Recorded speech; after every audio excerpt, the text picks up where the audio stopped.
Hello there, folks. Bit of a weird one, I have to say. I wasn't sure about uploading this because it's just, it's hardly a jolly subject, is it? Paedophiles and child murderers. We're going to hang out the bunting for this one, are we? But Dan Wootton has invited Andrea Jenkyns MP, she's the Tory MP for Morley and Outwood, onto his show, and they're going to discuss punishments for sex offenders, paedophiles, and she even brings up child murderers as well.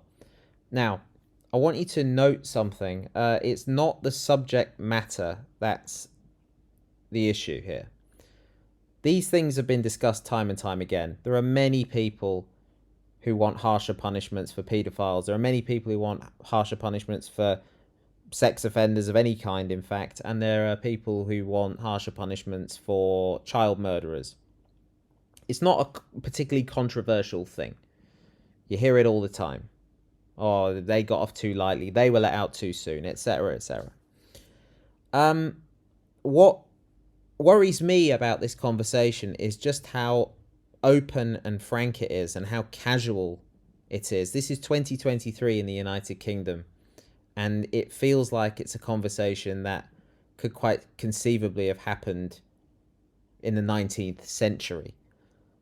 It's just, she's almost got a smirk on her face and he's relishing it, and it's just all it's all very weird.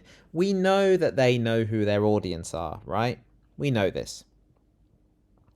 But it's just another sign that Big Mouth Lee Anderson said they're going to fight the next election on the battlefield of the culture war, and language like this and conversations like this are going to become more and more common, I would imagine.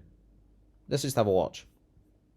The Sun has revealed that Glitter received a £15,000 knee replacement in an NHS hospital back in November, despite hundreds of other patients facing a 4-month wait for the same procedure, with the source exposing how he left young female staff disgusted with chilling stories about his offending and, I quote, pervy antics during his 5-day taxpayer-funded hospital stay. So I'm sorry, why on earth are we prioritising NHS care for prison paedophiles like Gary Glitter over ordinary Brits?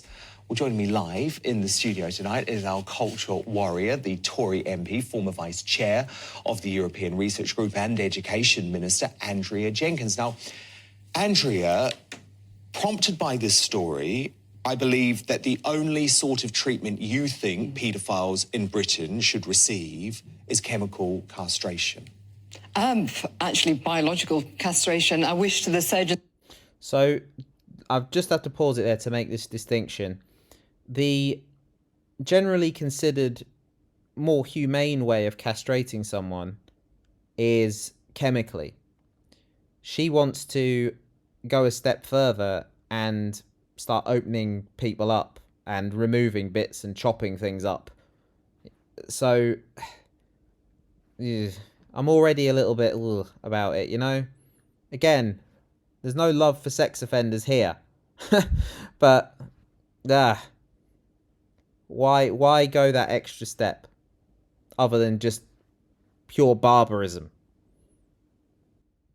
Andrea, prompted by this story, I believe that the only sort of treatment you think paedophiles in Britain should receive is chemical castration. Actually, biological castration. I wish to the surgeon's knife had slipped lower, didn't you, Dan, with Glitter? To me, they are the lowest of the low paedophiles, and there's only one thing for them: the chop, and they all go to the knackers yard. And this does happen in a lot of other countries, doesn't it? This isn't some extreme policy. You know, Ukraine, many states of the US do this, some African Czech countries. Republic as well, yeah, absolutely. So again, Dan Wootton's wrong about this. The countries he listed are countries that chemically castrate. Andrea Jenkyns came back with Czech Republic. They are the only nation, as it stands, by law, to biologically castrate sex offenders. So we would be joining the Czech Republic if this were to ever become law, and that's it. Now, I understand that some countries go even further by just killing sex offenders, paedophiles. So it's not quite gone that far, but she's not far off.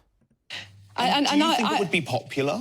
I think so, definitely. And, you know, not only that regarding paedophiles, I'd go a stage further as well. Child killers. There's been far too many, once too many, and I think they should have the lethal injection. They don't deserve to breathe in my books. No, I think these would be very popular policies.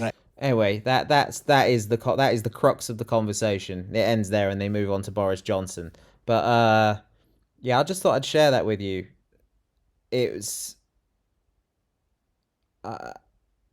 I don't know. I just don't know. I'm just not comfortable seeing this on national television. It's all well and good. Couple of people down the pub having this conversation. That is commonplace. I'm sure in fact, it is discussed widely. Like I said, harsher punishments for sex offenders, paedophiles, child murderers. In fact, anything.